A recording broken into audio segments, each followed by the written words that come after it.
नमस्कार विद्यार्थी मित्रांनो, फार्मसी ॲडमिशन प्रोसेसमध्ये डिप्लोमा इन फार्मसी अर्थात डी फार्म कॅपराऊंड 3चं जे अलॉटमेंट आहे ते अवेलेबल झालेलं आहे. म्हणजे तुम्हाला कॅपराऊंड 3मध्ये कॉलेज मिळालेलं आहे की नाही हे तुम्ही चेक करू शकता.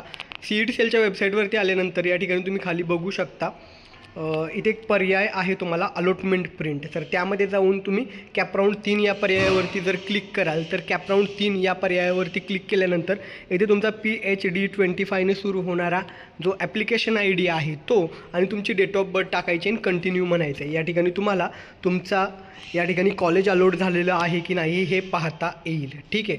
आणि अर्थात आता पुढची प्रोसेस काय आहे, जर तुम्हाला मिळालेलं कॉलेज घ्यायचं असेल तर त्यासाठी आपण जे फ्रीज करतो, जर तुमचा ॲटो फ्रीज झाला असेल तर त्या कॉलेजला तुम्हाला प्रवेश घ्यावा लागेल. ओके. आणि जर तुम्हाला मिळालेलं कॉलेज नको आहे, तुमचं ॲटो फ्रीज झालेलं नाही आहे, तर तुम्ही बेटरमेंट करून पुढच्या राऊंडसाठी जाऊ शकता. अर्थात ही जी प्रोसेस आहे फ्रीज करणं किंवा बेटरमेंट करणं यावरती ऑलरेडी मी अगोदर व्हिडिओ बनवलेला होता. शिवाय या ठिकाणी दुसरा महत्त्वाचा मुद्दा म्हणजे तुम्हाला ही जी प्रोसेस करायची आहे फ्रीज किंवा बेटरमेंट, तर ती तुम्हाला 29 आणि 30 तारखेच्या दरम्यान करायची आहे. त्याचा डेमो व्हिडिओ खाली डिस्क्रिप्शन बॉक्समध्ये देत आहे. 29 आणि 30 तारखेच्या दरम्यान करायचं आहे. आणि जर तुम्ही फ्रीज केला असेल तरच तुम्हाला संबंधित कॉलेजमध्ये जाऊन या ठिकाणी रिपोर्टिंग करायचं आहे. जर तुम्ही बेटरमेंट करून पुढच्या राऊंडला जात आहे तर या ठिकाणी तुम्हाला कुठल्याही पद्धतीनं कॉलेजला जाण्याची गरज नाही आहे. फक्त जर तुम्ही फ्रीज करत असाल तर आणि तरच तुम्हाला त्या संबंधित कॉलेजमध्ये जावं लागणार आहे. ओके. तर इथे बघू शकता तुम्ही कॅपराऊंड जो 3 आहे त्याची अलॉटमेंट अर्थात आज 28/10/2025 आलेली आहे. 29 आणि 30 तारखेच्या दरम्यान तुम्हाला फ्रीज बेटरमेंट ही प्रोसेस करायची आहे. पहिल्या 6 क्रमांकांपैकी कॉलेज असेल तर ते ॲटो फ्रीज झालेला असेल. ओके. ते तुम्हाला प्रवेश घ्यावाच लागेल.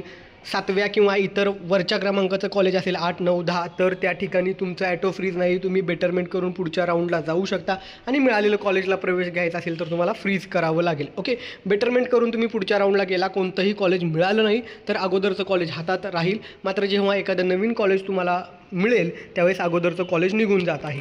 हीच सेम प्रोसेस डिग्रीसाठी देखील काल अलॉटमेंट आलेलं आहे आणि 28, 29, 30 या 3 दिवसात बी फार्मसाठी देखील ही सेम प्रोसेस करून घ्यायची आहे. ओके. ही माहिती आवडली असल्यास व्हिडिओला लाईक करायला आणि जे कोणी फार्मसीला ॲडमिशन घेत आहेत त्यांच्यासोबत हा व्हिडिओ शेअर करायला विसरू नका. धन्यवाद. थँक्यू.